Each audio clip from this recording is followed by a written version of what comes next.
Friends, ఇప్పుడే అందిన వార్త.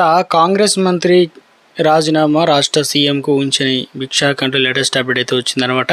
సో ఆ వివరాలు ఏంటంటే కూడా వీడియోలో తెలుసుకుందాం. వీడియోని చివరి చూడండి, అర్థమవుతుంది. మరోసారి ఛానల్ వస్తే తప్పకుండా సబ్స్క్రైబ్ చేసుకోండి. చూస్తున్నారు కానీ లైక్ చేయడం మర్చిపోతున్నారు. వీళ్ళకి లైక్ చేయండి. వీళ్ళకి కర్ణాటకలో కొత్తగా కొలువుదీరినటువంటి కాంగ్రెస్ ప్రభుత్వంలో ఇప్పుడిప్పుడే అంతర్గత విభేదాలు కొలుకులు అంటున్నాయి. ఎందుకంటే రచకెక్కాయి. ముఖ్యమంత్రి డీకే శివకుమార్ నేతృత్వంలో కేబినెట్లో మంత్రుల్లోకి శాఖల కేటాయింపులు జరిగిందో లేదో సీనియర్ నేత రామలింగారెడ్డి తన అసంతృప్తిని బహిర్గతం చేస్తూ మంత్రి పదవికి రాజీనామా చేయడం రాష్ట్ర రాజకీయాల్లో తీవ్ర కలకలం రేపుతుంది. దీంతో అధికారం చేపట్టిన తొలి రోజుల్లోనే కాంగ్రెస్ అధిష్టానికి ఒక తలనొప్పిగా వచ్చి పడింది.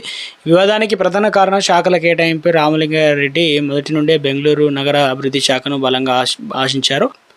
ఆ కీలక శాఖను తన వద్దే ఉంచుకొని రామలింగారెడ్డికి ఇరిగేషన్ శాఖను కేటాయించారు. తనకు ఏమాత్రం ప్రాధాన్యత లేని శాఖను ఇవ్వడంపైన తీవ్ర అసహనానికి గురైన ఆయన కేబినెట్ నుంచి తప్పుకోవడమే ఉత్తమం అని చెప్పేసి భావించి రాజీనామా లేఖను పంపించినట్టు సమాచారం. సరిగ్గా ఇలాంటి సంక్షేమ సమయంలోనే కాంగ్రెస్ అగ్రనేత రాహుల్ గాంధీ బెంగళూరు వస్తుండడంతో ప్రాధాన్యత సంతరించుకుంది.